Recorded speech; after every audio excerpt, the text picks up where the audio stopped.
relation between IC by IE. It's a gain. अगर इसको देखा जाए तो it's just an gain.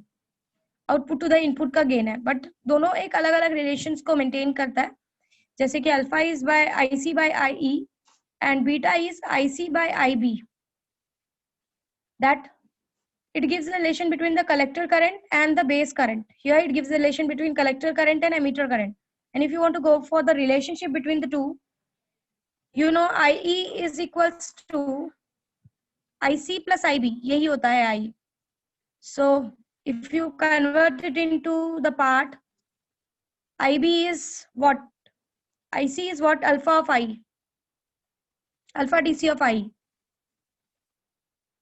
This part. Plus IB is what? IB, अगर आप IB को यहाँ लेके जाओ तो it is IC by beta. You have to, of course, you have to represent here it is DC. ये रखना आप लिखते वक्त. वैसे तो it is common for AC DC both, but still.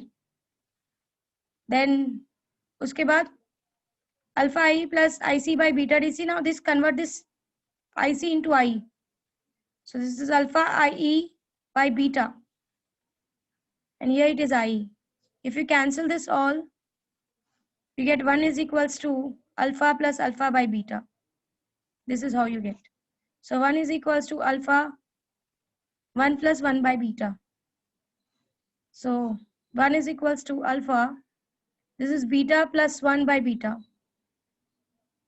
So if you send it over here, this is in multiplication. It is beta upon beta plus 1 is equals to alpha. So if you want to get a relation between, if you want to put beta here and you want to have a relation in the terms of alpha, you'll get the relation as beta is equals to, if you convert it into alpha upon alpha minus 1. That's all. Clear, Akansha? हाँ yes ma'am. तो पर IC को वापस IE में convert करना वो. Yeah, you need to convert that so that you can cancel IE on all the sides. अभी समझा. So let's go ahead with the next part, that is common emitter configuration characteristic. Input और output में क्या characteristics होते हैं, input पे वो कैसा बिहेव करता है, आउटपुट पे वो कैसा बिहेव करता है, वो समझते हैं. And then we will go ahead with the last part, that is your transistor as an amplifier. As I've already discussed that your mics, your speakers, this all, even your phones, this all consist of a what we can say amplifier. And amplifier का काम ही है किसी भी चीज को amplify कर देना, बढ़ा देना. So first we will understand the characteristic of this common emitter configuration, and then we will go ahead with the transistor as an amplifier. So let's discuss about that. Okay, so I am showing you the circuit again. Just try to understand the circuit. Circuit के बारे में थोड़ा सा अगर आप अपने दिमाग में वापस से लाने की कोशिश करो कि what you have studied about the circuit, क्या हो रहा है, electrons जो है वो, since I am talking about NPN transistor, I am not talking about PNP transistor. मैंने हर बार आपको यही बोला है कि NPN और PNP में कोई डिफरेंस नहीं होता, सिर्फ करंट का डायरेक्शन का डिफरेंस होता है. वहां पे होल काम करता है, हम होल के रिस्पेक्ट में सारी चीजों को देखते हैं, बस करंट का डायरेक्शन ऑफ कोर्स इलेक्ट्रॉन्स के रिस्पेक्ट में ही देखा जाता है. और यहाँ पर जो है वो मेजॉरिटी में इलेक्ट्रॉन्स काम करता है. तो मैकेनिज्म इज ऑलमोस्ट सेम. जो मैकेनिज्म होता है वो ऑलमोस्ट पूरी तरीके से सेम होता है. Okay, emitter is highly doped, base is lightly doped, again your what we can say collector is moderately doped but it is bigger in size. So whatever phenomena is there in NPN is similar to the PNP. So I am always going to consider NPN because they have considered in your book NPN transistor. So I am going ahead with the NPN transistor. Okay, so let's go ahead with the NPN transistor. Wait for a while. Is it visible to everyone? सबको दिख रहा है? So let's go ahead with the top.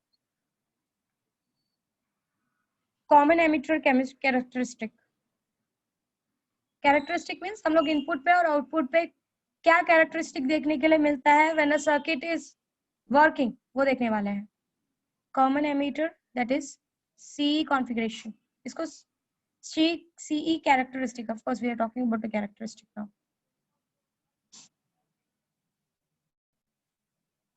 Okay, Let's draw the circuit again.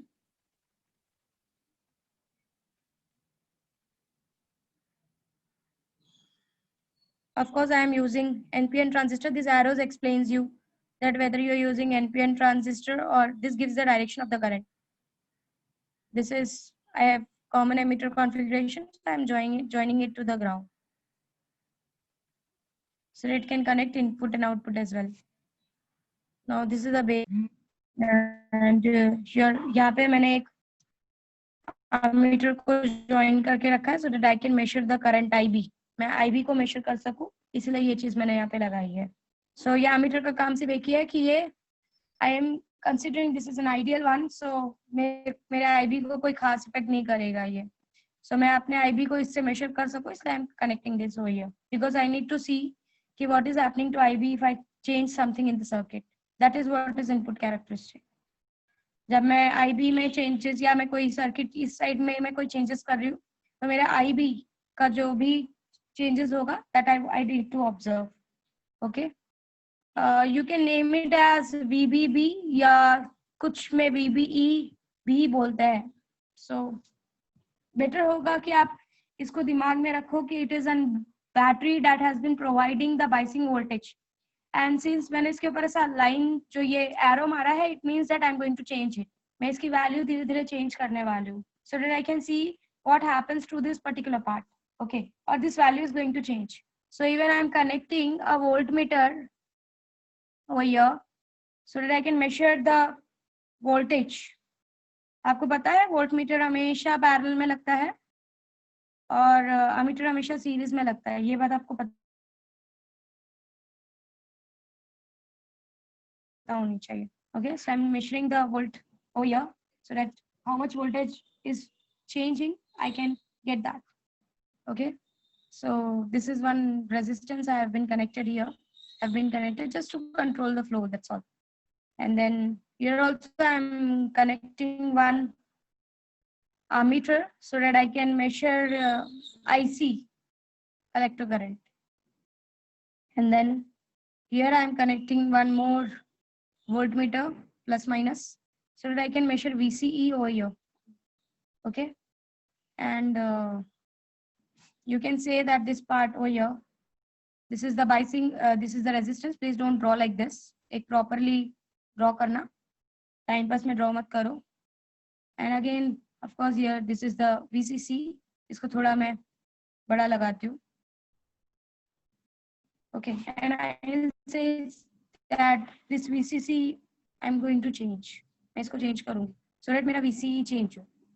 ऐसा कुछ तो करने वाली हूँ. I need to change the VCE sum of the nether point. तो जब मैं यहाँ की characteristic देखूंगी, I will go for output characteristic. जब यहाँ की characteristic देखूंगी, I will go for input characteristic. कि अगर मैं कोई changes करती हूँ यहाँ पर, तो मुझे यहाँ कोई effect मिल रहा है, या अगर मैं कोई changes यहीं पर कर रही हूँ, तो मुझे यहाँ पर क्या effect देखने के लिए मिल रहा है. So of course, if I'm changing input, output का changes तो होना ही होना है. So this is the load, this is the output where I will check my particular output की क्या हो रहा है output के साथ. Okay, now first we'll go ahead with the input characteristic. Input characteristic. अब इसमें पहले हम लोग करंट का डायरेक्शंस देखते हैं. Of course, this is your collector, base, emitter, and of course this is NPN transistor. Emitter से electrons, since यहाँ पर ये कुछ इस तरीके से connected है, positive को base, so electrons will be attracted towards this side. You know, कुछ amount यहाँ जाएगा, एक यहाँ गया तो अगर यहाँ 5 आए तो यहाँ 95 जाएंगे. That is you know. So बहुत सारे electrons इस direction में जाने वाले हैं. Electrons का opposite direction, अगर electron का direction ये है तो current का direction उसका opposite होता है, तो current का direction कुछ ये होगा. यहाँ पर current का direction कुछ नीचे की तरफ होगा, और यहाँ पर current का direction will be this side क्योंकि electrons ऊपर की तरफ जा रहे हैं. So this is the direction of the current. This is IC, this is IB, and of course this will be IE. Okay, I have not connected load here. मैंने आपको बताया था load normally बाहर ही connect किया जाता है, कभी कभी अंदर connect किया जाता है, so that we can have a proper measurement of IE. हम प्रॉपरली आई को मेजर करें, एज यू कैन सी यहाँ पे लोड जो है वो 2 वोल्टेजेस के अक्रॉस, 21 वोल्टेज और 21 वोल्टेज के अक्रॉस लगाया हुआ है। सो कभी कभी अगर आपको ग्राउंड के रिस्पेक्ट में देखना है तब आप लोड जो है वो इसके अक्रॉस लगाते हो। इसके अक्रॉस लोड को फ्लोटिंग लोड बोला जाता है। फ्लोटिंग इसलिए कि वो 2 वोल्टेजेस के बीच में होता है। ओके, और यहाँ पर सीधा सिंस इट इज ग्राउंडेड, एक नीचे ये वाला लेवल सीधा 0 होता है और ये वाला लेवल एक पर्टिकुलर वोल्टेज पे होता है। So that is quite good to measure. वो एक बेटर वे होता है किसी चीज को मेजर करने का, taking a 0 as a reference level. Okay, so इस फ्लोटिंग लोड को, फ्लोटिंग ना होने की वजह से, मतलब इसका वैल्यू फ्लक्चुएट ना हो, इसलिए लोड को कभी कभी यहाँ लगाकर मेजरमेंट किया जाता है, नहीं तो नॉर्मली लोड यहीं लगाया जाता है। Okay, so this is how it goes, this is the direction of the currents. Hope आपको डायरेक्शन समझा है क्यों हो रहा है ये एनपीएन ट्रांजिस्टर में। एंड पीएनपी में जस्ट इसका direction of the current will be opposite, of course उल्टा होगा। So let's try to understand the input characteristic now.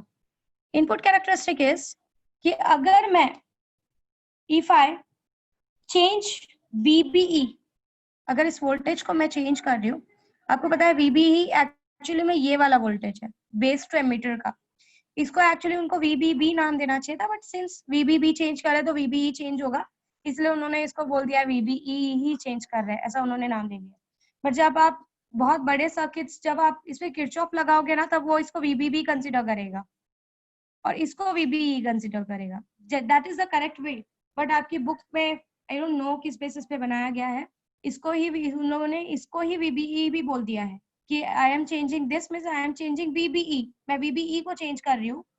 So of course आपको पता है VBE कौन सा वोल्टेज है, ये वाला वोल्टेज है VBE, this part is the VBE, base to emitter का voltage. So this should be named as VBB or VEE, but they have given us at VBE, तो चलेगा, कोई बात नहीं। So यहाँ पे मैं इसको चेंज करने वाली हूँ, I am going to see that what changes happen to this IB। IB को क्या होता है, एंड मैं क्या कर रही हूँ, मैं VCE को कांस्टेंट रख रही हूँ। फिलहाल मैंने यहाँ पर कोई चेंजेस नहीं आने दिया है, I am trying to maintain it constant. इस VCE को voltage across this collector and emitter I am trying to make it constant, मैंने उसको कांस्टेंट रखने की कोशिश की है। Okay, so our input characteristic is the variation in the current of IB. IB में क्या variation आ रहा है, क्या changes आ रहा है with respect to when I am changing base emitter voltage. When I am change in IB, when I am changing base emitter voltage, that is VBE, तो जो relation मुझे मिलता है that is what is input characteristic. ये इसको input characteristic बोला जाता है, changing base emitter voltage. PPE by keeping VCE constant, मैंने VCE को कांस्टेंट रखा हुआ है, ये वोल्टेज को मैंने कांस्टेंट रखा है। मैं जो भी इफेक्ट है मैं सिर्फ इस पे देखने की कोशिश कर रही हूँ। इसको आप कांस्टेंट रख सकते हो, अगर आप इसको कांस्टेंट रखोगे तो चेंजेस कहीं और पे ही कवर अप हो जाएगा। So what is input characteristic, change in the current IB when I am changing this VBE with the help of my biasing voltage, and what effect I see in the graph when I'm keeping the VCE to be constant. मैंने VCE को एकदम constant रखा है। तो जब मैंने इस graph को बनाया, जब मैं इस ग्राफ को बना रही हूँ, तो पहली बात तो ये है कि जैसे कि मैंने आपको पहले भी बताया कि whatever biasing voltage I am applying, it should be greater than this silicon का स्टार्टिंग VBE। सिलिकॉन का स्टार्टिंग VBE 0.7, इससे बड़ा होना चाहिए या इसके बराबर होना चाहिए, तो ही आपको करंट मिलना स्टार्ट होगा। अदरवाइज आप फॉरवर्ड में भी लगा के रखोगे तो भी आपको करंट नहीं मिलेगा। मींस टिल 0.7 से 0.7 तक आपको 0.6 से थोड़ा बहुत मिलना शुरू होगा, 0.7 से आपको एकदम हाई करंट प्रोड्यूस होना शुरू हो जाएगा, बिकॉज वो जो जंक्शन है इनके बीच का, वो पतला सा जो जंक्शन है वो ब्रेक हो जाएगा एंड इलेक्ट्रॉन्स का फ्लो शुरू हो जाएगा। This is what we know. So when I draw the graph of course IB जो होता है वो हमेशा एकदम स्मॉल अमाउंट होता है, मैंने आपको बताया है। IB जो होता है उसके अंदर नंबर ऑफ इलेक्ट्रॉन्स बहुत कम जाते हैं, और ये जाते ही क्यों है, होता क्या है कि जब यहाँ से एमीटर से इलेक्ट्रॉन्स बाहर की तरफ निकलते हैं टू द बेस, तो कुछ इलेक्ट्रॉन्स जो होते हैं वो बेस के जो थोड़े बहुत होल्स होते हैं, उस बेस के होल्स के साथ वो कंबाइन हो जाते हैं और कंबाइन होके कूद के इस डायरेक्शन में चले जाते हैं। मैक्सिमम जो है वो बिना कंबाइन हुए, because this is highly doped, तो मैक्सिमम जो है वो इस डायरेक्शन में जाते हैं, जो यहाँ पर बेस में कंबाइन हो गए होते हैं वो इस direction because of its positive potential वो इस डायरेक्शन में कूदना चालू कर देते हैं. Okay, so it is all कि इसका अमाउंट जो होता है ये आईबी का जो अमाउंट होता है it is always in micro ampere, और ये जो होता है ये हमेशा मिली एम्पियर में होता है. It is high in value. So the graph of IB versus VBE जब मैंने देखा, of course IB is always in microampere and this is VBE of course in volt. So मैंने जब ग्राफ देखा, let's say the graph is 20, 40, 60, this is IB. मैं IB का changes देख रही हूँ with respect to VBE in volts of course. So 0.2, 0.4, 0.6, 0.8. तो मैं यहाँ तक तो मुझे कोई वोल्टेज नहीं मिलेगा, यहाँ तक तो मुझे कोई करंट नहीं मिलेगा because 0.7 is the starting point. यहाँ से जैसे it will somewhere it will reach 0.7 you will get a maximum current. यहाँ से आपका करंट बढ़ना चालू हो जाएगा. And this is when VCE I am keeping as 10 volt. मैं VCE को चेंज नहीं कर, मैंने VCE को कांस्टेंट करके रखा है. So what I am observing the change in the IB current after this particular 0.7. 0.7 तक you'll not get a current.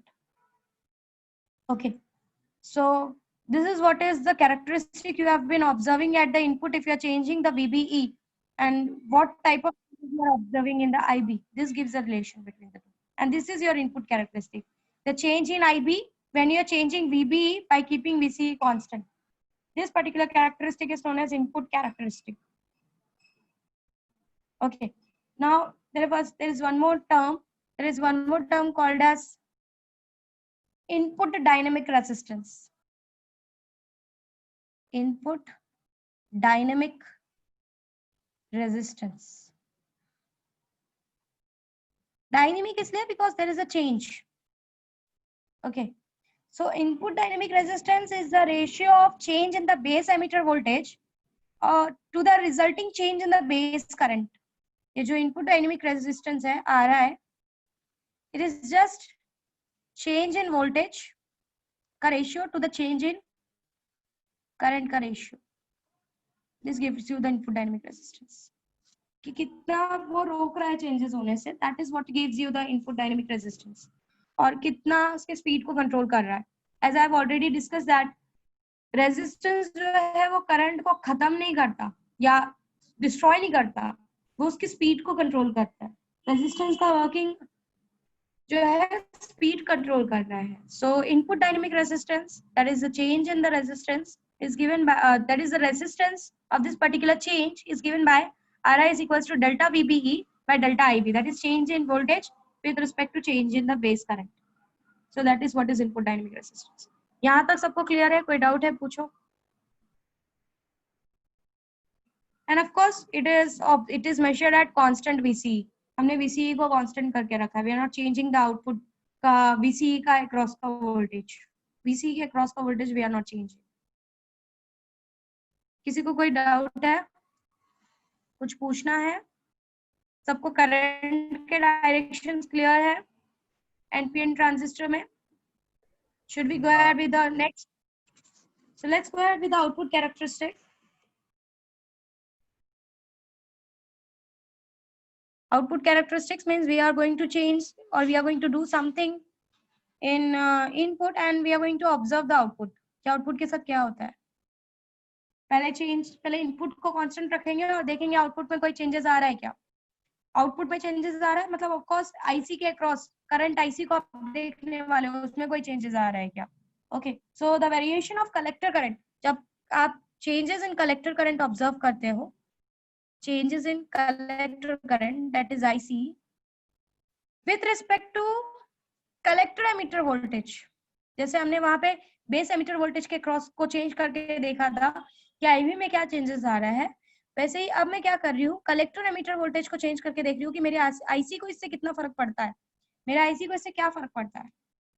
और आप बहुत ही अच्छा रिजल्ट देखोगे कि कलेक्टर एमिटर वोल्टेज जब तक रिवर्स बायस सिचुएशन में है, that is collector to emitter, you know it is connected into reverse bias situation. जब तक ये वाला एरिया रिवर्स बायस सिचुएशन में है, आईसी को मेरे इस पर्टिकुलर पार्ट से कोई फर्क पड़ता ही नहीं है. मेरा आईसी ना पूरी तरीके से इनपुट पे डिपेंड करता है. इट टोटली डिपेंड्स ऑन, हमने रिलेशन भी देखा है IC बाय AB, ये पूरी तरीके से इनपुट पे डिपेंड करता है। इसको इससे कोई खास फर्क नहीं पड़ता जब तक ये रिवर्स बायस सिचुएशन में पड़ा हुआ है, इसको रिवर्स में होना जरूरी है। तो जब तक ये रिवर्स बायस सिचुएशन में, आप ये ऑब्जर्व करोगे कि कलेक्टर एमिटर में कोई भी चेंजेस वैल्यू करूं, उस वैल्यू से मेरे IC को कोई फर्क नहीं पड़ता, बिकॉज ये करंट इसकी वजह से है ही नहीं, ये करंट तो बेस और एमीटर का जो रिलेशन है उसकी वजह से है, तो इसको इससे फर्क पड़ना भी नहीं चाहिए। So that is what we will observe, that पहले हम लोग दो कंडीशंस लेते हैं। हमने पहले इनपुट को बिल्कुल चेंज नहीं होने दिया, IB को हम किसी तरीके से कांस्टेंट रख रहे हैं। IB को कांस्टेंट रखने का एक ही तरीका है कि आप VB को कांस्टेंट कर दो, VB कांस्टेंट हो जाएगा तो IB कांस्टेंट होना ही है। So what has been observe between the graphs, अगर मैंने IB को कांस्टेंट रख दिया तो मैंने क्या ऑब्जर्व किया ग्राफ में, this is IC is always in milli ampere, high value होती है उसकी जरा, और दिस इज VCE, मैं VCE का ग्राफ ड्रॉ कर रही हूँ। Okay, what I have been observing that when I am changing, when I have kept this IB as constant, मेरा स्टार्टिंग में तो ऑफ कोर्स थोड़ा वैल्यू में, स्टार्टिंग से ही वैल्यू में चेंजेस आएगा, क्योंकि IB को ही ऑन होने के लिए थोड़ा टाइम लगता है, तो वो इफेक्ट तो IC में भी देखने के लिए मिलेगा, correct. So what you will observe, क्या आप B पे जाओ, 0 2 4 6 8 10, when you are keeping IB as constant, मैंने जब IB को एक पर्टिकुलर वैल्यू पे कांस्टेंट रखा है, what I've been observing here, wait for a while,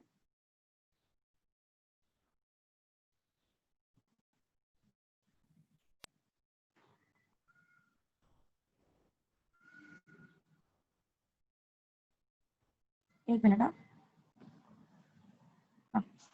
मैंने जब IB को कांस्टेंट रखा है, मैं क्या ऑब्जर्व करूंगी कि मैं अगर VC चेंज भी करूँ तो मेरे वोल्टेज को कोई फर्क नहीं, सॉरी मेरे कलेक्टर करंट को कोई फर्क नहीं पड़ता, क्योंकि मेरा कलेक्टर करंट सब IB की वजह से है।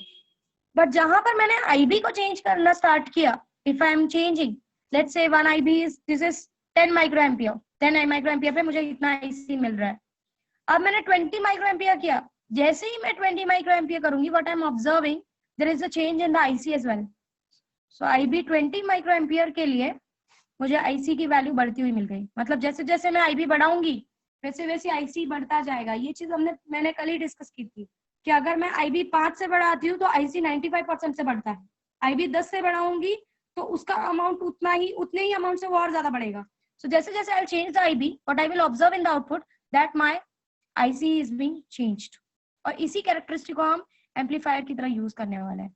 हम IB को डिस्टर्ब करते हैं किसी तरीके से, और IC में चेंजेस ऑब्जर्व करके उसको बाहर यूज करते हैं। So this is what has been observed. Okay, now there is again a dynamic output resistance or output dynamic resistance. Output dynamic resistance, and that is R0 is equals to change in VCE with respect to IC. Change in IC. Change in VCE with respect to IC. End of course तुम समझ सकते हो कि IC में तो कोई change normally है ही नहीं, बहुत छोटा चेंज है। So this R0 is going to be a very high output resistance, और हमको वही चाहिए था कि हाई हमारा बाहर का जो रेजिस्टेंस हो वो हाई हो, और अंदर का जो सॉरी आई एम स्पीकिंग, हाँ, जो आउटपुट रेजिस्टेंस हो वो हाई हो और जो इनपुट रेजिस्टेंस हो वो लो हो। ये कंडीशन तो हमको चाहिए थी, और ये कंडीशन फुलफिल हो रही है। तो मेरे लोड को मेरे पर्टिकुलर जो भी मैं लोड लगाऊंगी उस पर ज्यादा झटका नहीं लगेगा जाके, because that resistance maintains it. So output dynamic resistance is change in VC with respect to IC। Sorry, clear with this particular part? समझा सबको क्या हो रहा है? मतलब अगर आप IB में हल्का चेंजेस करते हो, आपको IC में काफी अच्छा चेंज देखने के लिए मिलता है। You always observe this.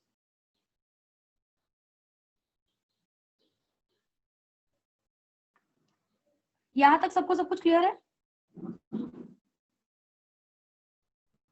हाँ मिस वो जो कॉमन एमिटर वाला ये है, मतलब जो आपने अभी ऊपर बनाया है वो सर्किट, उसमें हमेशा ये फॉरवर्ड और रिवर्स में करते हैं, मींस दोनों फॉरवर्ड या दोनों रिवर्स में नहीं। हाँ, अच्छा हुआ वो ये बात याद दिला दी।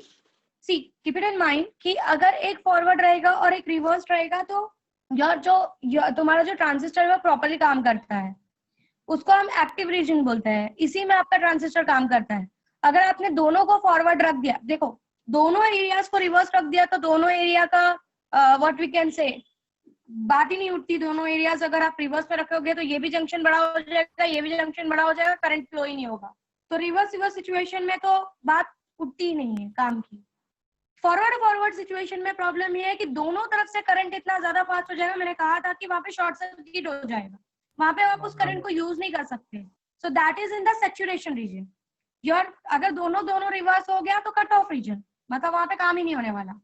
दोनों फॉरवर्ड हो गया तो सैचुरेशन रीजन, मतलब वहां पे इतना ज्यादा करंट प्रोड्यूस होगा। और आपको पता है कि आईएससी कंडीशन में, शॉर्ट सर्किट कंडीशन में आप करंट को यूज नहीं कर सकते, उसका स्पीड इतना हाई होता है।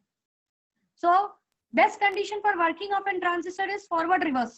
Input should be forward, that is this particular part should be forward and next particular part should be reversed, and that region is called as active region. उसको active region बोलते हैं, जहाँ पे आपका transistor active होता है, काम करता है। So forward में it is in the saturation level, that is in the short circuit condition. For reverse में it is in the cut off region, जहाँ पे बिल्कुल काम नहीं कर सकता। और forward reverse condition is your active region, जहाँ पे आपका ट्रांजिस्टर वर्क करता है।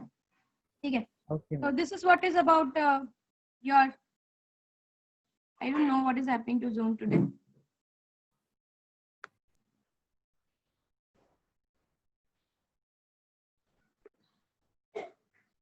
Okay, so this is what is the conditions are. Are you clear with the input and output characteristics? समझा आपको क्या है? हाँ miss.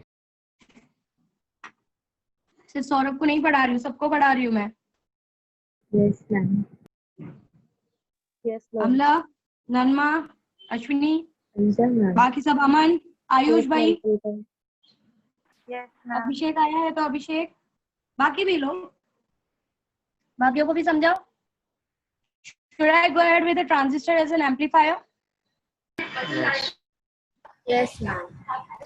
Okay, so let's go ahead with the transistor as an amplifier. That is the last theoretical part, second last. उसके बाद logic gate है, it will not take so much time, फटाफट खत्म हो जाएगा। Then I'll show you one video so that आपको कैसे क्या वर्किंग है वो एक बार समझ जाए। उसके बाद मैं आपको थोड़ा टाइम दूंगी, एक गो थ्रू लेना पूरे चैप्टर के साथ। अगर आपने लिख लिया है तो, और कहीं पर कुछ अटक रहे हो तो पूछ लेना कि मैं से यह कैसे हो रहा है, मैं पूरा मैकेनिज्म सिखाने के लिए तैयार हूँ। So transistor as an amplifier, ये बेसिक यूज है ट्रांजिस्टर का, एक एम्पलीफायर की तरह और एक स्विच की तरह। दो जो यूजेस है, आपका स्विच निकाल दिया गया है, सिर्फ एम्पलीफायर रखा है आपके इसमें। बट ये जो दो बेसिक यूजेस है, जैसे कि एम्पलीफायर दैट इज एम्पलीफाई करने का काम, और एज अ स्विच, ये दो चीजों के लिए ट्रांजिस्टर बहुत जगह पे और बहुत बेसिक यूज है इसका। मतलब ये काम ये करना ही करना है, इसके लिए आपको ज्यादा कोई ताकत लगाने की जरूरत नहीं है, वो अपने अंदर का मैकेनिज्म यूज करके आपकी चीजों को एम्पलीफाई करके दे देगा। और आपको पता है ये कैसे करने वाला है, what it is going to do. इतना तो मेरे को लग रहा है कि आपके दिमाग में सेट हो रहा होगा कि मैं अगर आईबी चेंज कर रही हूँ तो जहां मेरा आईबी 1 इलेक्ट्रॉन से चेंज होगा, वहां पे वो 95 इलेक्ट्रॉन से चेंज होगा। तो मेरे को आउटपुट में बहुत बड़ा चेंजेस देखने के लिए मिलने वाला है। ओके, और वही चेंजेस मेरा स्पीकर से मेरे को बाहर की तरफ मिलता है। मतलब मैं हल्का सा कुछ बोल रही हूँ, उससे हल्का सा आईबी चेंज हो रहा है, और वो हल्का सा आईबी आपके आईसी में इतना बड़ा चेंजेस कर रहा है कि वो आपको स्पीकर से इतने जोर से सुनाई देता है। सो माइक्रोफोन्स एंड आपका माइक में इसका यूज किया जाता है। हालांकि इसका यूज आज के टाइम में ऐसा कोई भी डिवाइस नहीं है जहां पर ट्रांजिस्टर्स का यूज नहीं है। आपका लैपटॉप इटसेल्फ में it consist of million of transistors inside the small core. एक छोटे से कोर में ऊपर आपके लैपटॉप में अगर कभी ओपन करोगे या कभी ओपन होता है तो एक छोटा सा कोर होता है जिसमें मिलियन ऑफ ट्रांजिस्टर्स लगाया जाता है, और वो बहुत सारी चीजों को मेंटेन करने की कोशिश करता है, वोल्टेज को एम्पलीफाई करता है। यहाँ तो मैंने सिर्फ एक स्पीकर का एक एग्जांपल लिया है। जितनी भी चीजों का एम्पलीफाई करने की कोशिश करते हो, सारे एम्पलीफिकेशन ट्रांजिस्टर्स की हेल्प से करवाए जाते हैं। और of course amplification is a good option. मैं थोड़ा सा इनपुट दे रही हूँ, मुझे ज्यादा आउटपुट मिल रहा है, ये तो मेरा प्रॉफिट है। So I will try to use that profit for many purposes. मैं अपने वोल्टेज को बढ़ाने के लिए यूज कर सकती हूँ, करंट को बढ़ाने के लिए यूज कर सकती हूँ, बहुत सारी चीजों को यूज कर सकती हूँ by using this semiconductor material. So I use this, मेरे एलईडीज में इसको यूज किया जाता है कि अगर हल्का सा भी वोल्टेज उसको मिल रहा है, इतना अमाउंट ऑफ वोल्टेज मिल रहा है कि इट कैन स्टार्ट वर्किंग, सो वो बाकी का काम अपने आप कर लेता है। इसीलिए आज के टाइम में आपको स्टेबलाइजर इतना यूज करने की जरूरत नहीं पड़ती टीवी वगैरह में। पहले के जमाने में टीवी में स्टेबलाइजर यूज करना पड़ता था, हल्का सा करंट फ्लक्चुएट हुआ कि आपको मेंटेन करना पड़ता था करंट जाके। या भी ऐसा नहीं है, क्योंकि पूरी तरीके से अब वो बाहर पे डिपेंड ही नहीं करता, आधे काम तो वो खुद से प्रोड्यूस कर लेता है, खुद के इलेक्ट्रॉन से प्रोड्यूस कर लेता है, सिर्फ उसको किसी तरीके से वो जंक्शन ब्रेक करना है बस। सो दैट्स अ बिग, वो हम 5 स्टार 4 स्टार 3 स्टार बोलते हैं, तो कहीं ना कहीं transistors and semiconductors are very much responsible for this electricity का कंजम्पशन बचाने के लिए, क्योंकि थोड़ा सा करंट दे रहे हो, वो बहुत ज्यादा करंट अपने ही स्ट्रक्चर से बना ले रहा है। So that is a big profit for us. So that is what is the part. So amplifier is a word. Amplifier is a device that increases your output का amplitude. Output का जो भी amplitude होगा, it increases the amplitude of an output. That input, whatever you are applying the input, that can be voltage, current, anything. And the output can be also voltage, current or power, anything. So it just increases the output का amplitude. Output का amplitude को बढ़ाने वाले device को हम amplifier consider करते हैं। Okay, इसमें किया क्या जाता है, किसी तरीके से ये जो बाइसिंग की गई है वोल्टेज, आपके ट्रांजिस्टर में जो बाइसिंग वोल्टेज लगाया गया है, जो बैटरीज लगाई गई है, उस पे एसी सिग्नल को सुपर इम्पोज करवा दिया जाता है। मतलब आपका जो भी बैटरी यहाँ से आ रहा है, उसी के साथ बैटरी का जो भी वोल्टेज आ रहा है, उसी वोल्टेज के साथ इसको भी लगा दिया जाता है, और ये दोनों मिल के यहाँ पर जाकर करंट जनरेट करते हैं। ये बाइसिंग का वोल्टेज ऑफ कोर्स आपको पता है कि इसको रिवर्स बायस्ड और फॉरवर्ड बायस्ड और रिवर्स बायस्ड सिचुएशन में रखने के लिए रखता है। और ये जो एक्स्ट्रा एसी, एक्स्ट्रा इनपुट जो आप देने वाले हो, वो और ज्यादा जंक्शन को जाके तोड़ के बहुत ज्यादा इलेक्ट्रॉन्स को बाहर निकालता है। तो जहाँ पे एक इलेक्ट्रॉन आईबी में चेंज होता है, वहां पे 95 इलेक्ट्रॉन्स, 5 इलेक्ट्रॉन्स आईबी में चेंज होते हैं, वहां पे 95 इलेक्ट्रॉन्स जो होता है वो आपके आईसी में चेंज होके इसका हल्का सा चेंज इन द आईबी बहुत बड़ा चेंज इन द आईसी देता है, और वही चेंज को हम यूज करते हैं। अब मेरे बाइसिंग के साथ इसका इफेक्ट सिर्फ मुझे यहीं पर चाहिए, बाहर नहीं चाहिए। बाइसिंग का इफेक्ट मुझे बाहर नहीं चाहिए, तो इसके सिर्फ मुझे अगर एसी का चेंजेस ही सिर्फ ऑब्जर्व करना है, तो मैं क्या करती हूँ, कैपेसिटर लगाती हूँ। कैपेसिटर का काम होता है डीसी को ब्लॉक कर देना। कैपेसिटर अपने अंदर से डीसी जाने नहीं देता। कैपेसिटर सिर्फ फ्लक्चुएटिंग वोल्टेजेस को अपने बॉडी से पास होने देता है, ये डीसी को जाने नहीं देता। तो कैपेसिटर क्या करता है, ये जो आपका डीसी बाइसिंग है ना, ये जो आपका डीसी बाइसिंग है, उसको कंट्रोल कर लेता है, उसको ब्लॉक कर देता है, और सिर्फ आपका आउटपुट पे, सिर्फ आपको जो चेंजेस आपने किया है, वही चेंजेस आपको आउटपुट पे देखने के लिए मिलता है। तो कैपेसिटर का यूज करके ये आपके डीसी बाइसिंग का जो वोल्टेज है, वो उसको ब्लॉक कर देता है। तो यहाँ पे से जो चेंजेस यहाँ पर निकला है, आपको सिर्फ वही चेंजेस यहाँ पे मिलेगा। बाइसिंग का काम सिर्फ फॉरवर्ड और रिवर्स करना रह जाएगा। This much will be the work of an biasing. So this is why the capacitor has been used here, इसीलिए कैपेसिटर को यूज किया जाता है। Let's go ahead with the circuit. बता दिया what is amplifier, it amplifies the output. Amplify कैसे करता है, एम्पलीट्यूड को बढ़ा देता है आउटपुट के। Output can be anything, voltage, current, power etcetera. किया क्या जा रहा है, आपके डीसी बाइसिंग के साथ एसी को मिक्स करके आगे की तरफ आगे बढ़ाया जा रहा है। डीसी तो तोड़ेगा ही, एसी भी जाकर अंदर के जंक्शन को तोड़ के इलेक्ट्रॉन्स को बाहर निकालेगा। इलेक्ट्रॉन्स को बाहर निकालने की वजह से अगर 5 इलेक्ट्रॉन यहाँ निकल रहे हैं, तो वहां पे 95 इलेक्ट्रॉन जाएंगे। 95 इलेक्ट्रॉन जाने के बाद there will be a change in the small change in the IB. मैंने आईबी को किसी तरीके से चेंज किया, there will be big change in the IC. Capacitors का यूज करके जो बाइसिंग का वोल्टेज की वजह से जो भी हुआ है, उसको ब्लॉक करके सिर्फ एसी करंट के वोल्टेज को, जो एसी की वजह से जो चेंजेस हुआ है, इसकी वजह से जो चेंजेस हुआ है, वो बाहर की तरफ रिलीज होगा। तो कैपेसिटर का यूज, जो कैपेसिटर लगाया जाता है, उसका यूज एक ही काम है कि इस डायरेक्शन में भी और इस डायरेक्शन में भी आपके एसी के साथ जो भी मिक्सिंग हुई है वो इधर ही हो, बाहर या अंदर की तरफ ना हो। तो capacitor blocks the DC to go head to the whatever input or output is there, उसका यूज इसीलिए किया जाता है। So let's go ahead and see how it works. Okay, so again I'll draw the circuit. ये circuit को बहुत जगह use है. So this is what is the part. Why I'm drawing the circuit again and again, because I need to introduce. और यहाँ पे हम VBE को अलग कंसिडर करेंगे. We'll consider VBE and VBB to be different. जो आपकी बुक में नहीं किया है. I don't know which reference book they have taken, but they should have done that. तो ही किरचॉफ बच्चों को समझ में आएगा, अदरवाइज नहीं आएगा. अचानक से VBB कहाँ से डेवलप हो गया वो बच्चों को नहीं समझेगा. They should understand that part. I don't know why they have taken like this. So this is the part. See, biasing voltage and VBE voltage is different. आप biasing voltage से VBE को change कर सकते हो, of course, but though they are different things. VBE's voltage is the voltage which you are trying to develop across the base and emitter, and VBB voltage is that voltage that you are applying with the help of a battery that is going to change your VBE if you change the VBB, of course, but they are not the same thing. Of course, keep it in mind. So I don't know why they are again like this, but according to me, it should be different. So let's connect it. Of course, NPN transistor. This is your, I'm just introducing RB here, one kind of resistance. Then, of course, this is going to check the voltage. Okay, VB is going to change ऐसा बोल रहे हैं. I'm using capacitor here कि मेरा VBE जो है वो इस कैपेसिटर को इफेक्ट, वो कैपेसिटर के हेल्प से मेरे AC करंट का जो इनपुट है उसको नहीं डिस्टर्ब करना चाहिए. कैपेसिटर का काम ही होता है सिर्फ DC को ब्लॉक करना किसी तरीके से. It just want to block the DC. वो DC को ब्लॉक करना चाहता है. That's all. उतना ही काम है कैपेसिटर का कि मेरा DC यहाँ पर इंटरफेयर ना करे, अंदर आकर जो भी हो वो हो. So this is the input.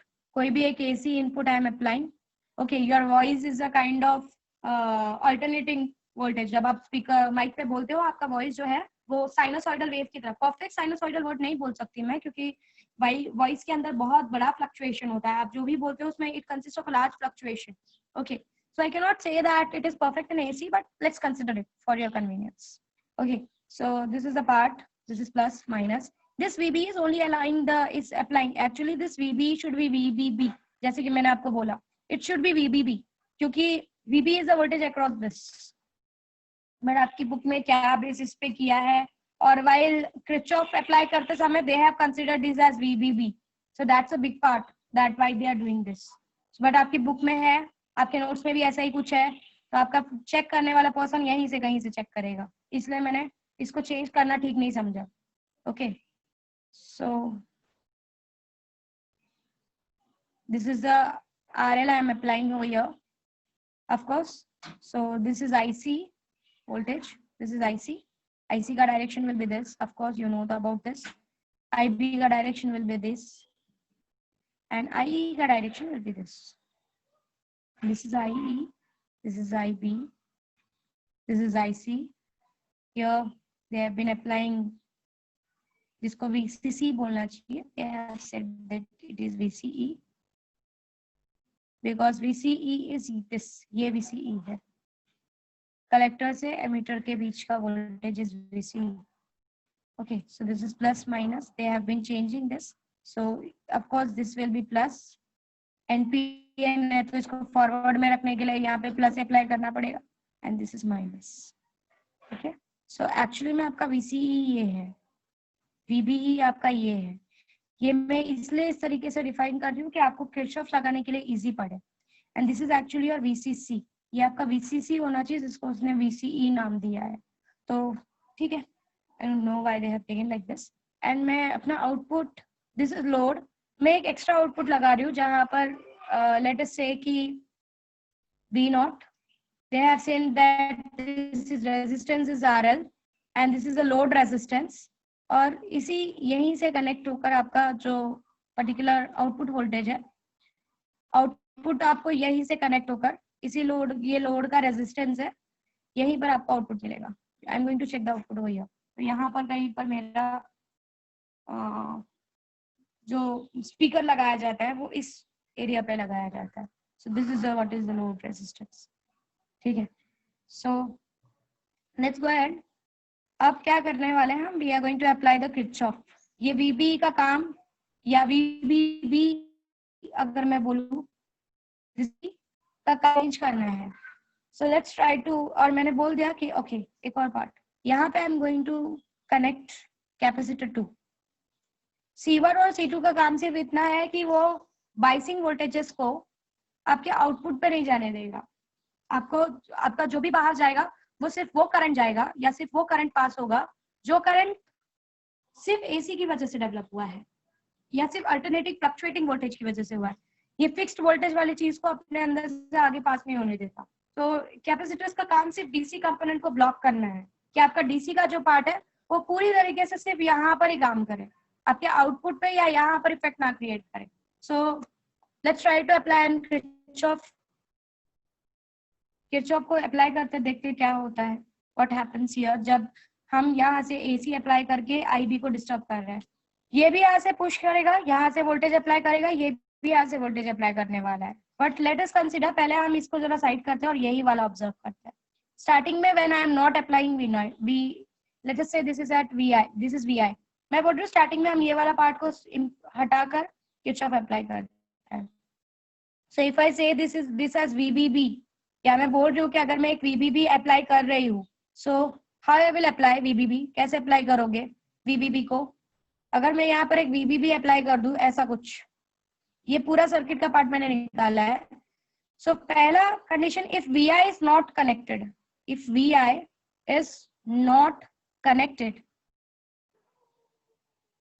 और मैंने एक वीबीबी अप्लाई किया, जो वीबीबी क्या करने वाला है, फॉरवर्ड और रिवर्स बायस सिचुएशन को बैलेंस करने वाला है। सो अगर मैं ऐसा कुछ करूं, जस्ट फॉर योर अंडरस्टैंडिंग, समझने के लिए कर रही हूँ, प्लीज ध्यान से समझो। लेट अस से कि ये वोल्टमीटर है जो चेंजेस को ऑब्जर्व करेगा। यहाँ पे मैंने कहीं पर एक वीबीबी अप्लाई किया, तो वीबीबी का ऑफ कोर्स नेगेटिव पार्ट मेरे आई को कनेक्टेड होगा क्योंकि दिस इज एनपीएन ट्रांजिस्टर। तो मेरा बीबी का negative part, N part will be connected over here, है ना, N part will be connected over here, positive part will be connected to the base, correct. So अगर मैं Kirchhoff apply करूं इस पूरे सर्किट पे, if I apply a Kirchhoff, so मैं negative से पॉजिटिव, मेरा किरचॉफ अप्लाई करने का तरीका और आपका किरचॉफ अप्लाई करने का तरीका अलग अलग हो सकता है, keep it in mind, it can be different, but result दोनों का सेम आएगा। आप अपने तरीके से ले लो, मैं मेरे तरीके से ले लूं, but that doesn't matter. Kirchhoff लगाने के बाद सिर्फ आप जो टेक्निक यूज कर रहे हो उस टेक्निक को आप छोड़ना मत, जो यूज कर रहे हो उसी के हिसाब से करंट के डायरेक्शन को भी लेना। So when I am going from here to here, I am saying this is VBB, negative to positive जा रही हूँ, तो ऑफकोर्स नेगेटिव टू पॉजिटिव जाते समय मैं हमेशा जो सेकेंड वाला साइन होता है वोल्टेज का, मैं उसको कंसिडर करती हूँ। So let's go ahead, this is VBB, आगे की तरफ बढ़े, in the direction of current जा रही हूँ तो I will take negative. So this is in the terms of voltage, if I want to write it as IB RB।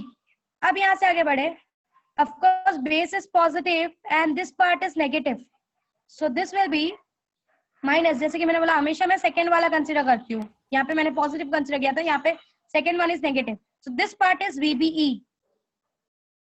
Okay, अब यहाँ पर गए, यहाँ पे resistance is 0, so IE into 0, तो कोई वोल्टेज ड्रॉप यहाँ पे होगा ही नहीं, सो IE into 0 is 0, so you will gate +0। इस पे भी मैंने किरचॉफ अप्लाई किया है, IE RE कोई रेजिस्टेंस ड्रॉप है ही नहीं यहाँ पे, और मैं ये कंसिडर करूंगी वायर का कोई रेजिस्टेंस नहीं है, so IE into 0 is 0, that is equals to 0। So आपका फर्स्ट जो बनता है that is VBB minus IBRB, VBE is equals to 0। समझा है किरचॉफ कैसे अप्लाई किया है।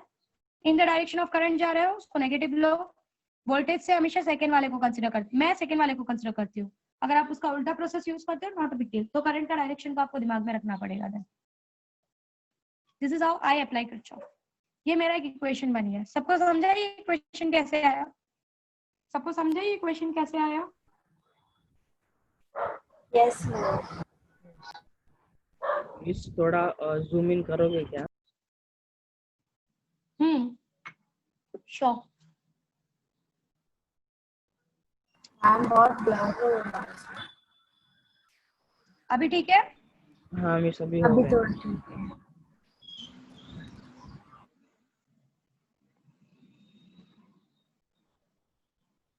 this is the direction of the current, this is the direction in which I am applying the Kirchhoff to the input. और ये मैंने अभी तक कनेक्ट नहीं किया, ऐसा मैं बोल रही हूँ, when Vi is not connected, तब मैंने ये Kirchhoff लगाया.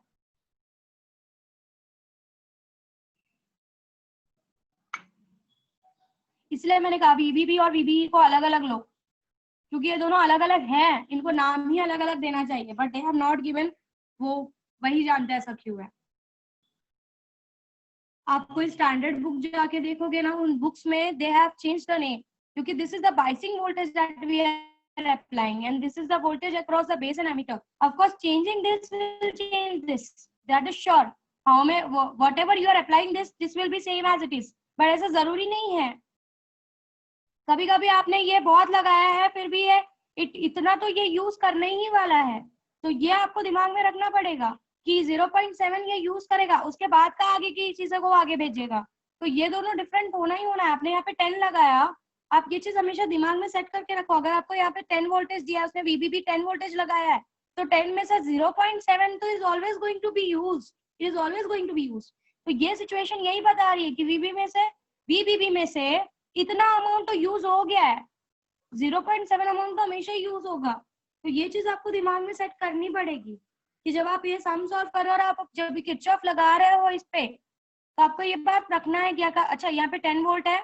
अगर आपको ऐसा क्वेश्चन आ सकता है, क्वेश्चन कैसे बोल सकता है, कैलकुलेट द IB, आपको वो RB दे देगा, आपको वो VBB दे देगा, आपको वो VBE दे देगा, आपको बोलेगा IB कैलकुलेट करो.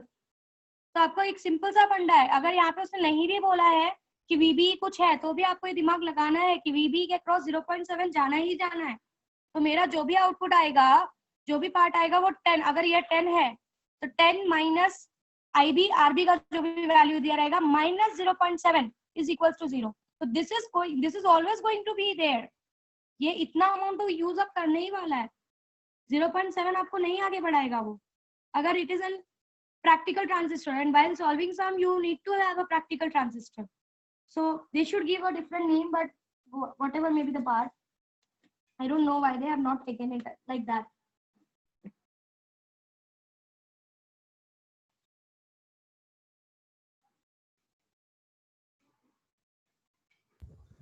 देख लो, कुछ डाउट है तो पूछो. फिर उसके बाद मैं आपको एक सर्किट दिखा रही हूँ. That's how that circuit should be. ऐसा कुछ बनना चाहिए circuit. So this is your actual circuit from a standard book.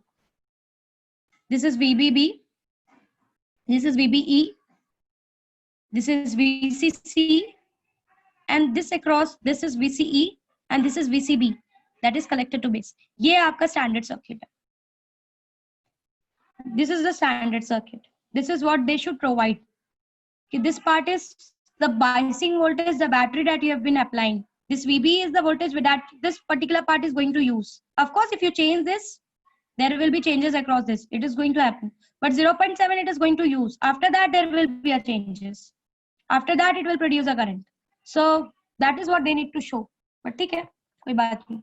We'll go according to your book. That is always good.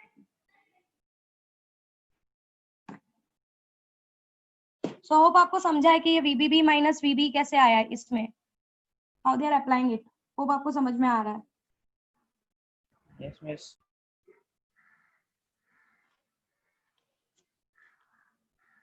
इसलिए मैंने ये पार्ट को पहले से ही आपको मैंने ये पॉइंट आउट करते मैं रही कि biasing voltage and VB voltage के बीच में डिफरेंस है.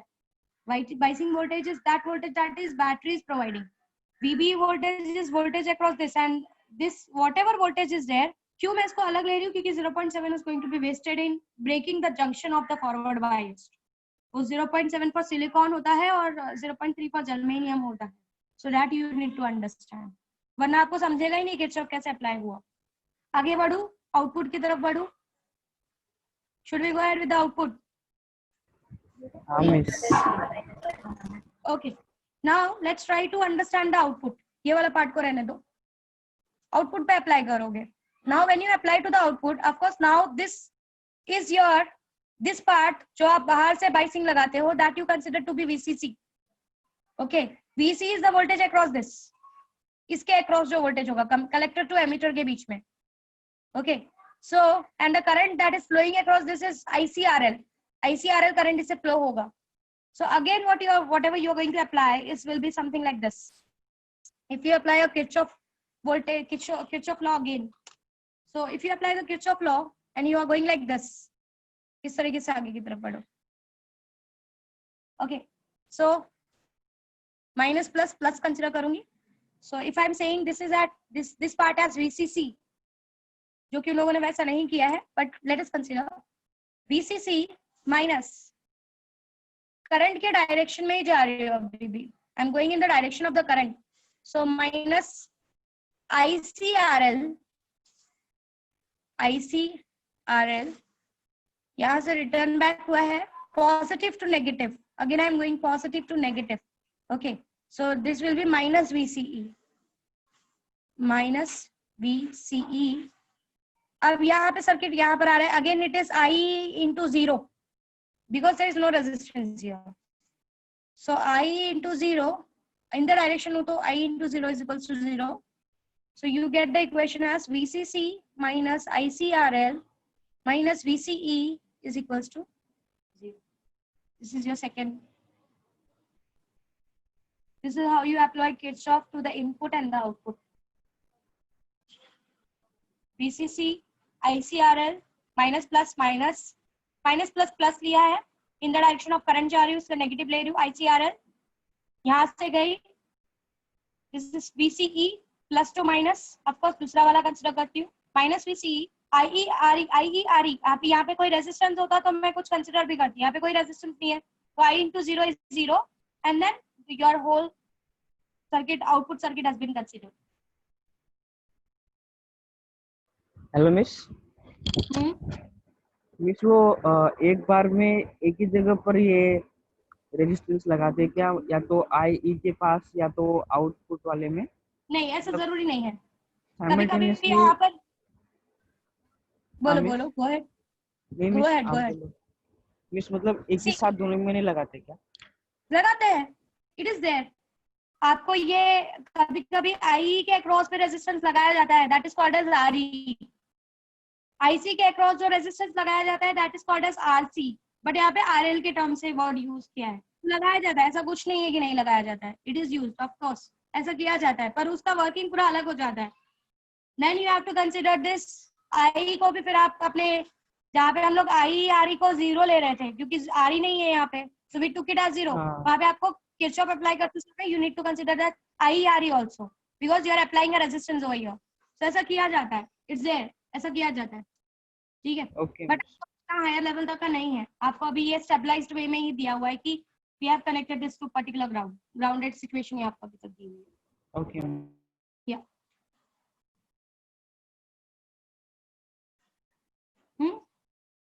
ये दोनों चीजें क्लियर है सबको? कैसे अप्लाई किया? सी अगर आज का पढ़ोगे तो आपको याद रहेगा कि why I have introduced this VBB and VCC and what is this VBE and VCE. ये सारी चीजें कंफ्यूजन क्रिएट करती है, इससे चैप्टर और डाउटफुल हो जाता है आगे बढ़कर.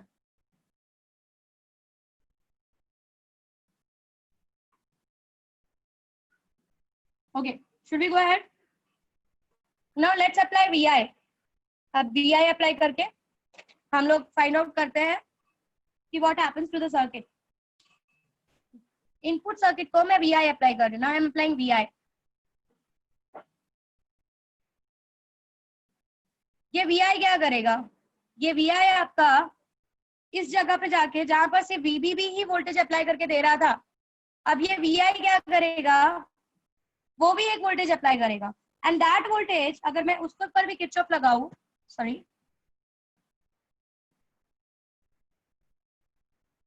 तो यहाँ पर भी ये भी अप्लाई कर रहा है, ये भी अप्लाई, दोनों मिलकर वोल्टेज अप्लाई कर रहे हैं. तो this is also minus to plus. So दो ये भी जस्ट जाके ऐड हो जाएगा क्योंकि हम लोग दूसरा वोल्टेज ही अप्लाई, दूसरा वाला साइन नहीं कंसिडर करते हैं. कैपेसिटर का काम तो सिर्फ इतना है कि बाइजिंग वोल्टेज इस डायरेक्शन में जाके इसके साथ सुपर इंपोज ना करे, जो भी हो वो अंदर की तरफ ही हो. Capacitor blocks the DC part two move ahead towards the AC. ठीक है, सो इफ आई अप्लाई, तो मेरा जो ये फर्स्ट इक्वेशन है it become something like this. VI plus VBB, VI plus VBB is equals to, अब यहाँ पर क्या क्या होगा, क्या क्या चेंजेस आएगा वो देखते हैं। ओके उससे पहले आई जस्ट वांट टू थोड़ा सा सिंप्लीफाई करती हूँ इस इक्वेशन को, उसके बाद मैं वी आई अप्लाई करती हूँ तो आपको समझने के लिए इजी हो जाएगा। मैं वीबीबी को यही रख रही हूँ और ये दोनों चीजों को मैं यहाँ पे भेज रही हूँ। So this becomes VBB is equals to IBRB plus VBE. ठीक है, मतलब ये समझ में आ रहा है क्या बोल रहे हैं कि ये जो भी बायसिंग वोल्टेज होगा ये इसके अक्रॉस और इसके अक्रॉस मिलने वाला है हमको। अगर इसके अक्रॉस और इसके अक्रॉस का वोल्टेज को हम फाइंड आउट करके, वोल्टेज ड्रॉप को हम फाइंड आउट करके अगर हम प्लस कर दे तो हमको टोटल वीबीबी कितना अप्लाई हो रहा है वो मिल जाएगा। कितना हमारा वोल्टेज, कितना हमारा बैटरी बायसिंग वोल्टेज अप्लाई कर रहा है वो हमको मिल जाएगा। सो नॉर्मली इट इज 0.7 और इसके अक्रॉस जो भी यूज हुआ हो वो, तो इन दोनों के वोल्टेज को प्लस करके will get the voltage across VBB, कितना वो अप्लाई कर रहा है। Now if I am applying VI, तो वीआई इस वीबी के साथ एक्स्ट्रा हो जाएगा। VI plus VBB is equals to IBRB plus VBE plus there will be some change in the IB because of this VI, and that change I will consider as delta IB, जो extra current मुझे मिल रहा है, RB plus RI. This RI is the resistance of this particular part VI, और ये जो RB होता है इस RI के सामने, इसकी वजह से जो चेंजेस हो रहा है, इसकी वजह से जो रेजिस्टेंस आ रहा है, डायनेमिक रेजिस्टेंस जो आ रहा है, जो RI आ रहा है वो बहुत ज्यादा बड़ा होता है as compare to RB। So your equation becomes your RB। अगर आप इस इक्वेशन को और इस इक्वेशन को कंपेयर करो, so what you will find, या इस इक्वेशन को जब VI अप्लाइड नहीं था और जब VI अप्लाइड है तो आपको ये एक्स्ट्रा कुछ अमाउंट देखने के लिए मिल रहा है पहले से। पहले जब ये अप्लाई कर रहे हो आपको ये अमाउंट देखने के लिए मिला, जब आपने VI अप्लाई कर दिया आपको ये एक्स्ट्रा चेंजेस देखने के लिए मिल रहा है। मतलब हो ना हो, अगर आप इन दोनों इक्वेशन को कंपेयर करो, if you compare this equation, so अगर आपको ये जो एक्स्ट्रा अमाउंट मिल रहा है वो आप क्या करोगे, जब आप एक्सपेरिमेंट करोगे, पहले आपने ये किया, लेट अस से आपको 10 वोल्ट आया, अब आपने एक एक्स्ट्रा VI अप्लाई किया और यहाँ पे आपको 100 वोल्ट आ गया, जस्ट टेक एन एग्जांपल, तो आप क्या बोलोगे, 10 वोल्ट तो मेरे इसकी वजह से है, बाकी के जो 90 वोल्ट है वो इसकी वजह से यहाँ पर मुझे देखने के लिए मिला है, इसकी वजह से वो डेवलप हुआ है। So this VI is equals to, if I compare this to, that is delta IB RB plus RI। इसमें दो रेजिस्टेंस काम करने वाले हैं, एक तो ये और एक तो खुद इसकी चेंजेस की वजह से ये। बट ये वाला जो पार्ट होता है RB जो होता है वो RI के सामने बहुत छोटा होता है, सो VI को इस RB से कोई खास फर्क नहीं पड़ता। So VI is equals to delta IB, that is change in the IB because of this particular VI into RI, because RB is very very small in front of RI, so we can ignore this. So VI is equals to delta IB into RI, मतलब जो भी changes आपका current में, delta current जो ये extra changes आ रहा है, that is because of the VI and its resistance आ रहा है, डायनेमिक रेजिस्टेंस आ रहा है। Okay, so let's go ahead. Now, जैसे कि मैंने बोला था बीटा AC और अल्फा AC भी होता है, क्योंकि यहाँ पे हम AC अप्लाई कर रहे हैं और वो AC ही चेंजेस ला रहा है, तो beta AC is just an IC to the IB, that is the current that has been created due to alternating voltage in the collector current to the base current। और वैसे ही alpha AC is the changes have been produced in the what we can say, base current to the emitter current. So alpha AC is IC by I. Now, अब मुझे simple सा पता है कि अगर मैंने यहाँ पे IB में ये चेंजेस डेवलप किया है, तो अगर मेरा IB में एक छोटा सा चेंज है तो IC में मेरे को बहुत बड़ा चेंज देखने के लिए मिलने वाला है। That is always going to happen. अब क्या चेंजेस देखने के लिए मिलने वाला है वो जरा देखते हैं। हमारा जो इक्वेशन था आउटपुट किरचॉफ के लिए वो कुछ ऐसा था, VCC minus VCE minus ICRL is equals to 0। Change apply करूंगी, VCC तो मेरा बायस्ड वोल्टेज है, ये तो चेंज नहीं होने वाला, this is not going to change, इसमें कोई चेंजेस नहीं होने वाला है। तो चेंजेस अगर मैं डेरिवेटिव अप्लाई करती हूँ, डेरिवेटिव अप्लाई करना मतलब चेंजेस ऑब्जर्व करना। ओके अगर मैं डेरिवेटिव अप्लाई करती हूँ, मैं चेंजेस ऑब्जर्व करती हूँ, तो this is not going to effect, this is not going to be affected, this is constant. Affect क्या क्या होगा, VCE चेंज होगा, और यहाँ पर RL तो तुम चेंज नहीं, RL इज द रेजिस्टेंस, तो यहाँ पे डेल्टा IC चेंज होगा।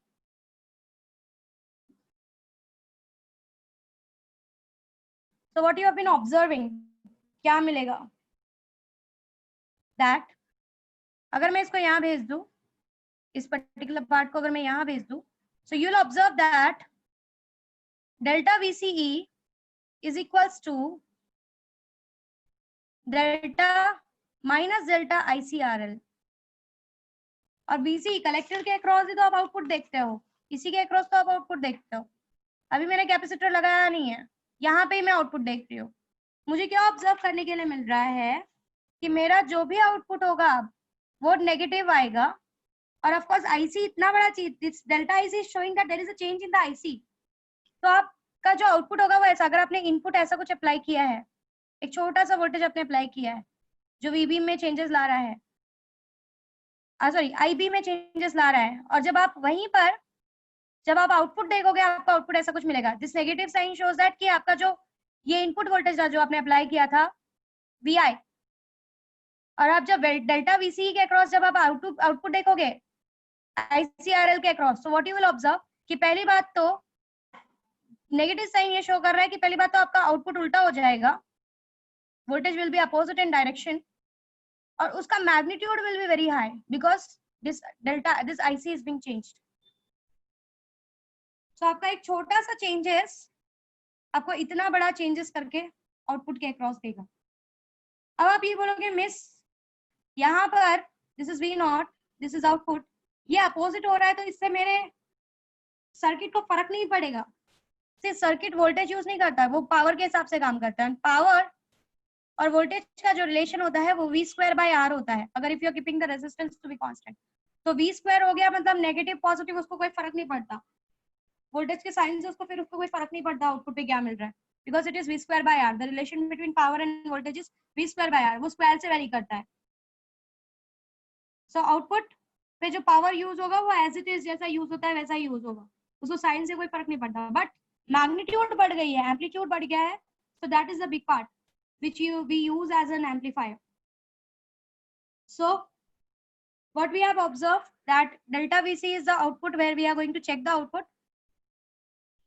So input हमारा क्या था, VI हमारा क्या था, VI हमने जो लिया था it was delta IB into RI, correct?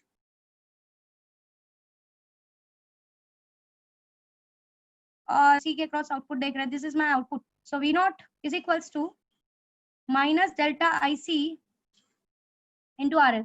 Minus सिर्फ ये बता रहा है कि इन्वर्ट हो चुका है, उल्टा हो चुका है, तो मैग्नीट्यूड वाइज लोगे तो V0 is equals to delta IC into RL। अब ये IC को you can convert to IB, convert कर सकते हो। V0 is equals to this is delta IC, so beta times of delta IB, change in base current to the change in collector current was your beta AC, correct? So beta IB into RL, this is magnitude। अब voltage gain कैसे निकालोगे, voltage gain is V0 to the VI, voltage gain is represented by AV, output voltage to the input voltage, so this is output is beta RL delta IB upon this is delta IB into RI, this got cancelled, you got the equation as beta RL upon RI, this is voltage gain।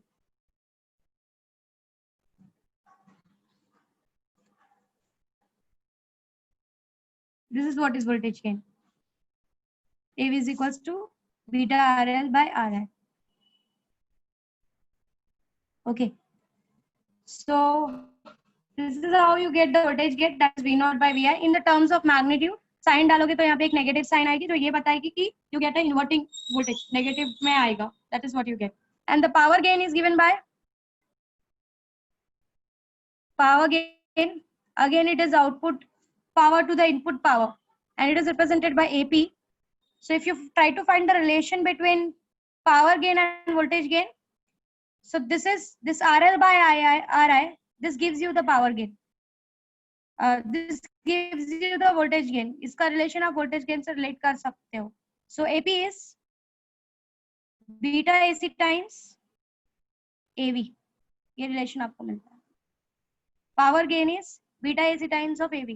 If you want, you need to prove this. बताओ क्या करोगे इसको prove करने के लिए? Think about it. कैसे prove करोगे that AP is beta AC times of AV? सोचो जरा इसके बारे में. If anyone can prove.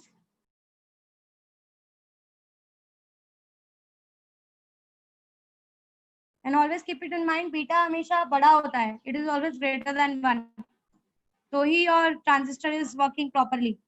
Greater than 1 means you need to keep it in mind कि IC हमेशा बड़ा होता है IB से, and it is the relation between IC by IB. IB छोटा है तो of course 1 point plus में ही आपका बीटा का वैल्यू आने वाला है. 1 से हमेशा वो बड़ा ही होने वाला है, कभी 0 पॉइंट में बीटा का वैल्यू नहीं आ सकता. अगर आपका आ रहा है सम सॉल्व करते वक्त, मतलब आपने कहीं गड़बड़ कर दी है. Beta can not be smaller than 0. अभी ऐसा होगा ही नहीं कि IB बड़ा हो जाए IC छोटा हो जाए. ऐसा हो गया तो मतलब सर्किट खराब है, या तो फिर आपने गलत तरीके से कैलकुलेट किया है. चलिए रिलेशन सोचो कैसे प्रूफ करोगे that power gain is beta AC times of AV, voltage gain.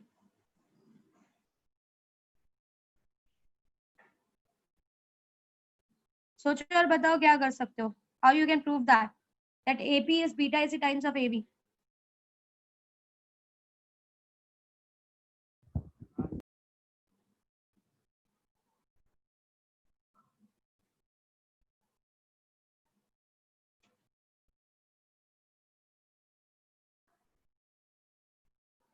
Power का फॉर्मूला सोचो जरा.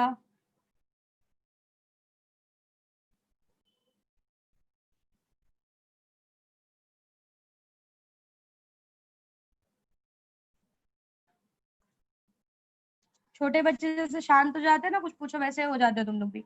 This is P not, this is PI, this will B V not into output current is IC, VI input current is IB, IC by IB is what? Beta, and V naught by VI is what? AV. So AP is equals to beta times of AV. That's all. कुछ नहीं था. This is beta AC because change in current हो रहा है because of applying input voltage, applied input voltage VI की वजह से. Beta AC terms याद रखो. And keep it in mind, beta AC is always greater than 1. सब कुछ एक बार वापस से शो कर रही हूँ, देखो कहीं पर कुछ डाउट है तो पूछ सकते हो. एम्पलीफायर में देखते जाओ. If you have any doubt, of course amplifier is a circuit that amplified the voltage. सिर्फ इतना याद रखना है, आउटपुट वोल्टेज जो होता है वो इनपुट वोल्टेज के का अल्टरनेटिव होता है. लाइक जो प्लस है वो माइनस में चला जाता है, जो माइनस में प्लस में चला जाता है, and it is amplified. Power से को उससे कोई फर्क नहीं पड़ता, क्योंकि पावर जो है वो V स्क्वायर पे डिपेंड करता है, वोल्टेज के स्क्वायर से. So sign does not matters for the power, and that is what we use. So मेरे सर्किट को कोई खास फर्क नहीं पड़ने वाला उसको प्लस माइनस या माइनस प्लस होने से. मुझे तो जो पावर मिल रहा है, एनर्जी पर यूनिट टाइम जो आ रही है मेरे पास, मेरे लिए वो इम्पोर्टेंट है. वो किसी भी साइन से आए, that doesn't matter to me. So this is how it goes. Bar bar tune करते रहो कि how this VBB and what how this VBE is coming to you. VBB क्या है, VCC क्या है, तो ये आप अच्छे से किरचॉफ अप्लाई कर सकते हो, अदरवाइज नहीं कर सकते. You can not go for it. आपकी बुक में आप पढ़ोगे तो आप कंफ्यूज हो जाओगे. आपकी बुक में इनका एक्सप्लेनेशन नहीं दिया है अच्छे से, and that's why I was disturb, क्योंकि बुक का अगर एक्सप्लेनेशन आपके पास परफेक्ट नहीं है, उन्होंने डायरेक्ट ऐसे किरचॉफ अप्लाई कर दिया, VBB VCC के बारे में कुछ बताया नहीं है, तो आप सर्च करते रह जाओगे और आपको समझेगा नहीं कि किरचॉफ अप्लाई किस बेसिस पे किया है. सो इसीलिए मैंने हर बार आपको ट्यून किया है हर चीजों के लिए कि what is the difference between the biasing voltage and the VBE voltage. क्या डिफरेंस क्रिएट होता है. अगर मैं इन दोनों को मेजर करने जाऊँ तो मुझे 0.7 का चेंजेस हमेशा मिलता है, क्योंकि 0.7 हमेशा जंक्शन यूज कर लेता है अपने लिए, अपना फॉरवर्ड बायसिंग का जो डिप्लेशन रीजन है उसको ब्रेक करने के लिए 0.7 सिलिकॉन यूज करता है और 0.3 वोल्ट जर्मेनियम यूज करता है। इसलिए कभी सिलिकॉन और जर्मेनियम ऐसे दो डायोड्स रखे और दोनों पे वोल्टेज अप्लाई किया, फॉरवर्ड वोल्टेज ले लो, दोनों में फॉरवर्ड वोल्टेज अप्लाई किया तो क्वेश्चन ऐसा आता है कौन सा पहला जलेगा। सिंपल सा फंडा है, बताओ कौन सा पहला जलेगा, जर्मेनियम या सिलिकॉन? आंसर करो गाइस, मुझे कैसे समझेगा तुमको समझा है। Silicon ma'am. सिलिकॉन पहले जलेगा या जर्मेनियम पहले जलेगा? 0.3 वाला पहले चले। ऑफ कोर्स जर्मेनियम पहले जलेगा, क्योंकि उसको ज्यादा वोल्टेज वहां जंक्शन तोड़ने के लिए नहीं लग रहा है, तो germanium is more better than silicon for this. समझा? बाकी लोग तो एकदम ऐसे लगता है भजन कीर्तन में बैठे हुए हैं, आराम से सुन रहे हैं, बस कान आंख बंद करके। अभी कुछ पूछ दूं तो म्यूट ही अनम्यूट ही नहीं करेंगे खुद को। मत करो, अब मैं भी उनको